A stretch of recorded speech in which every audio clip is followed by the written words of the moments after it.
Thank you. Thank you. Thank you, everybody. All right, everybody go ahead and have a seat. How's everybody doing today? How about Tim Spicer?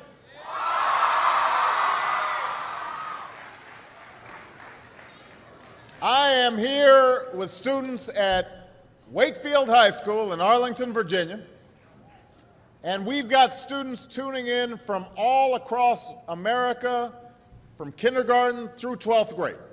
And I am just so glad that all could join us today, and I want to thank Wakefield for being such an outstanding host. Give yourselves a big round of applause.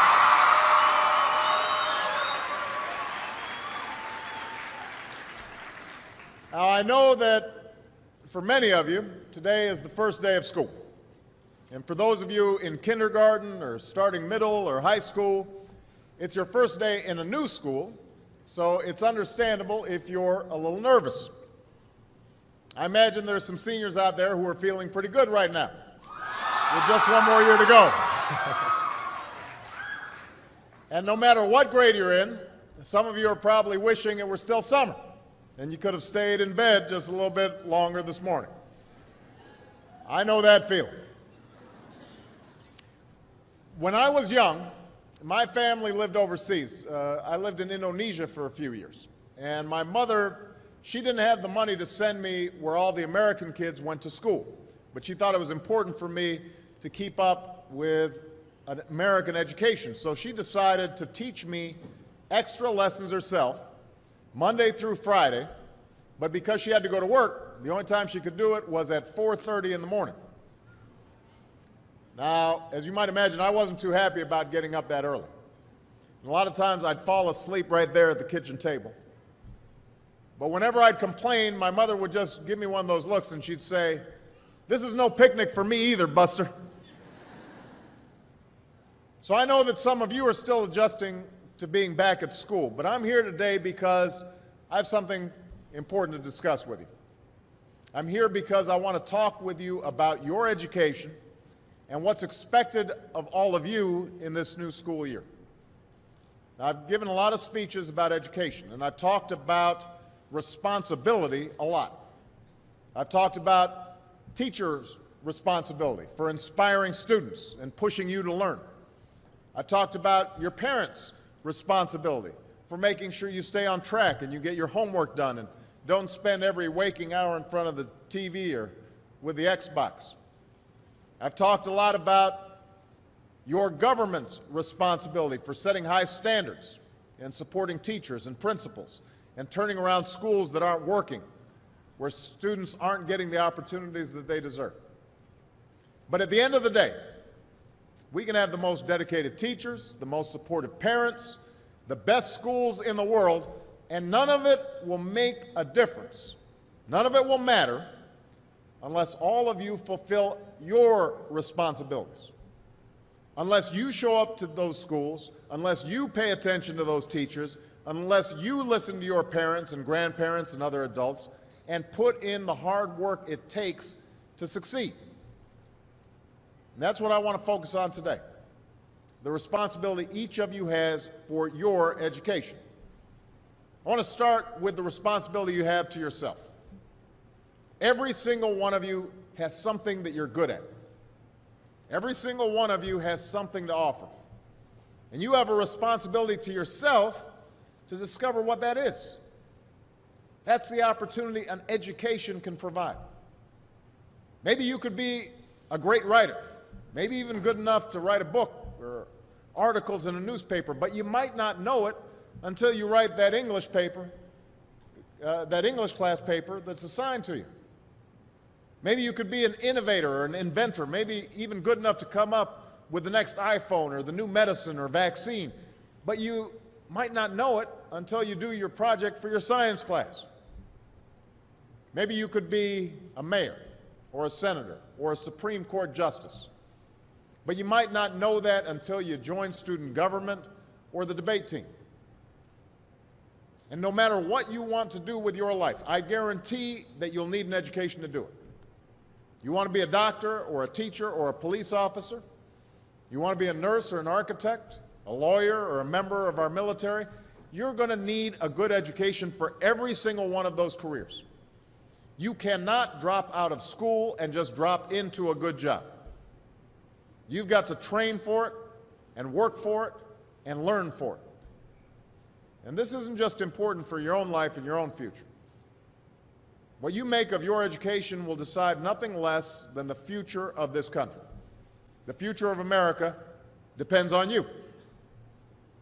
What you're learning in school today will determine whether we as a nation can meet our greatest challenges in the future. You'll need the knowledge and problem-solving skills you learn in science and math to cure diseases like cancer and AIDS, and to develop new energy technologies and protect our environment.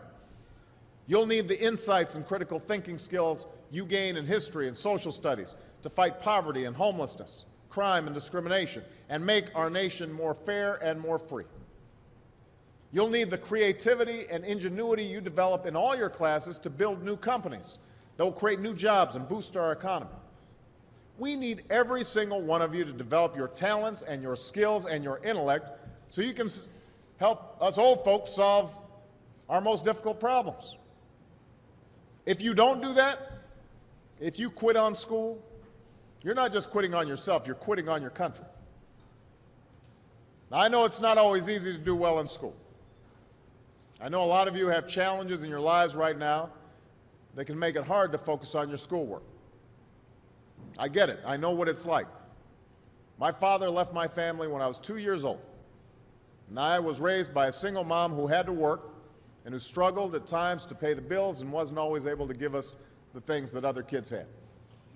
There were times when I missed having a father in my life. There were times when I was lonely and I felt like I didn't fit in.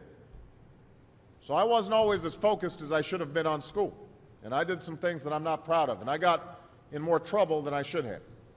And my life could have easily taken a turn for the worse. But I was lucky.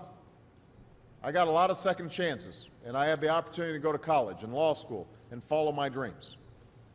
My wife, our First Lady, Michelle Obama, she has a similar story. Neither of her parents had gone to college, and they didn't have a lot of money. But they worked hard, and she worked hard so that she could go to the best schools in this country. So some of you might not have those advantages. Maybe you don't have adults in your life who give you the support that you need. Maybe someone in your family has lost their job and there's not enough money to go around. Maybe you live in a neighborhood where you don't feel safe or have friends who are pressuring you to do things you know aren't right. But at the end of the day, the circumstances of your life, what you look like, where you come from, how much money you have, what you've got going on at home, none of that is an excuse for neglecting your homework or having a bad attitude in school. That's no excuse for talking back to your teacher or cutting class or dropping out of school. There is no excuse for not trying. Where you are right now doesn't have to determine where you'll end up. No one's written your destiny for you, because here in America, you write your own destiny. You make your own future. That's what young people like you are doing every day all across America. Young people like Jasmine Perez from Roma, Texas. Jasmine didn't speak English when she first started school. Neither of her parents had gone to college, but she worked hard, earned good grades, and got a scholarship to Brown University, as now in graduate school studying public health, on her way to becoming Dr. Jasmine Perez. I'm thinking about Andoni Schultz from Los Altos, California, who's fought brain cancer since he was 3. He's had to endure all sorts of treatments and surgeries, one of which affected his memory, so it took him much longer, hundreds of extra hours, to do his schoolwork. But he never fell behind.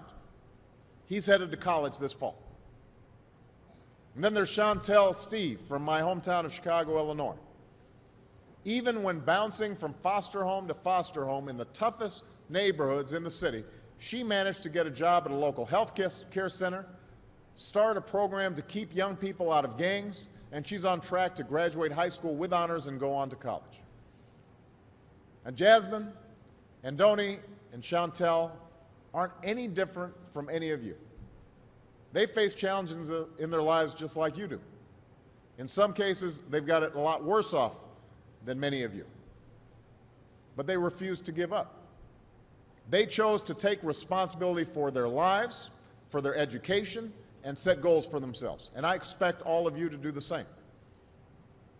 And that's why today I'm calling on each of you to set your own goals for your education and do everything you can to meet them.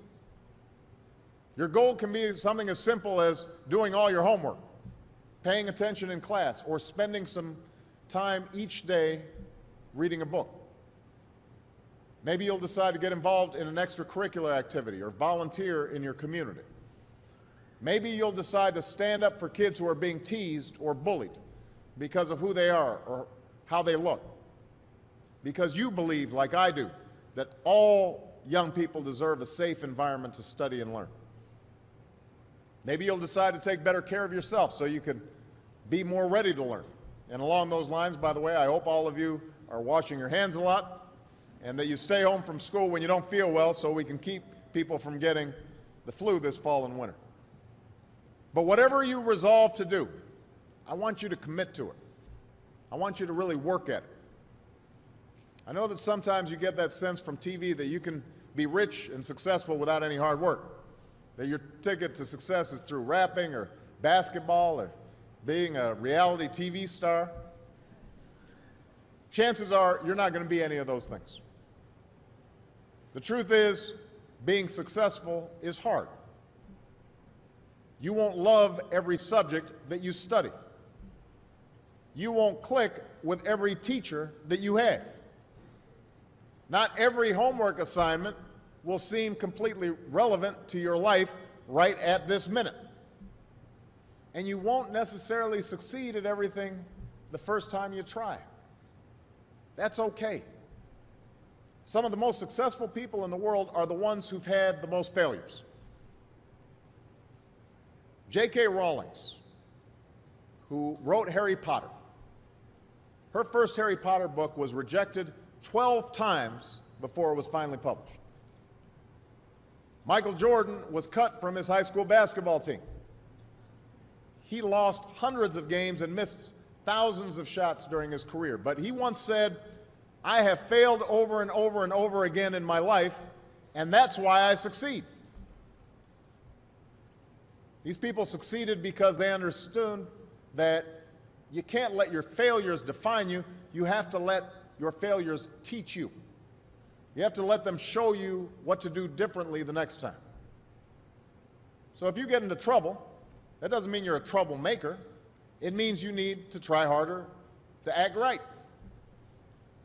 If you get a bad grade, that doesn't mean you're stupid. It just means you need to spend more time studying.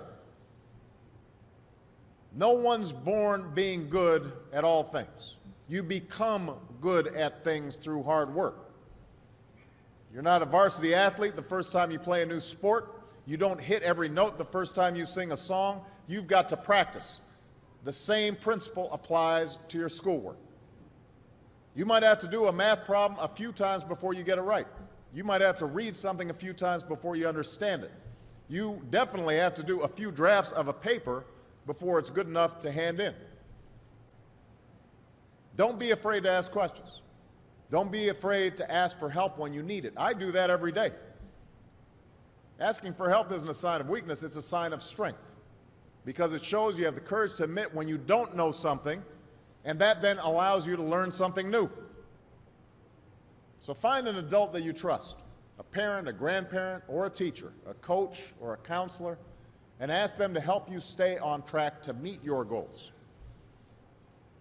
And even when you're struggling, even when you're discouraged, and you feel like other people have given up on you, don't ever give up on yourself.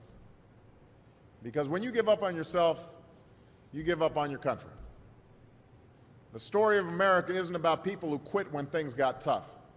It's about people who kept going, who tried harder, who loved their country too much to do anything less than their best. It's the story of students who sat where you sit 250 years ago and went on to wage a revolution, and they founded this nation. Young people. Students who sat where you sit 75 years ago, who overcame a depression and won a world war, who fought for civil rights and put a man on the moon. Students who sat where you sit 20 years ago, who founded Google and Twitter and Facebook and changed the way we communicate with each other. So today, I want to ask all of you, what's your contribution going to be? What problems are you going to solve? What discoveries will you make? What will a president who comes here in 20 or 50 or 100 years say about what all of you did for this country? You know, your families, your teachers, and I are doing everything we can to make sure you have the education you need to answer these questions. I'm working hard to fix up your classrooms and get you the books and the equipment and the computers you need to learn. But you've got to do your part too. So I expect all of you to get serious this year. I expect you to put your best effort into everything you do.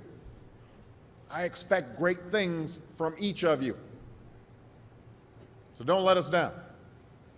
Don't let your family down or your country down. Most of all, don't let yourself down.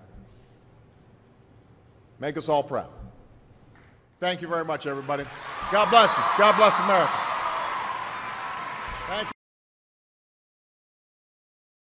Listen and practice. Look at Mary. What happened to her? I don't have any idea.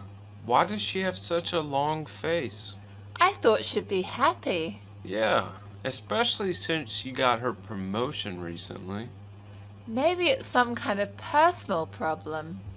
Do you think we should come and share something with her? I'm not sure if it's a good idea.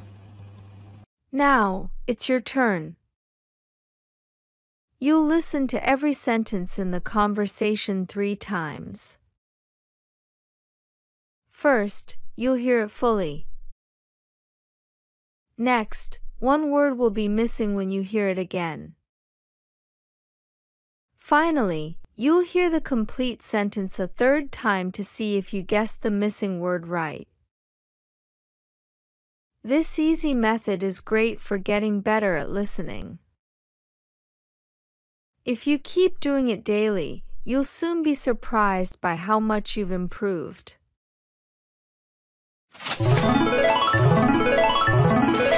Let's start. Look at Mary. What happened to her? Look at Mary. What happened to her? Look at Mary. What happened to her? I don't have any idea. Why does she have such a long face? I don't have any idea. Why does she have such a long face? I don't have any idea. Why does she have such a long face? I thought she'd be happy. I thought she'd be happy. I thought she'd be happy. Yeah, especially since she got her promotion recently. Yeah, especially since she got her promotion recently. Yeah, especially since she got her promotion recently. Maybe it's some kind of personal problem. Maybe it's some kind of personal problem. Maybe it's some kind of personal problem. Do you think we should come and share something with her? Do you think we should come and share something with her? Do you think we should come and share something with her? I'm not sure if it's a good idea. I'm not sure if it's a good idea. I'm not sure if it's a good idea.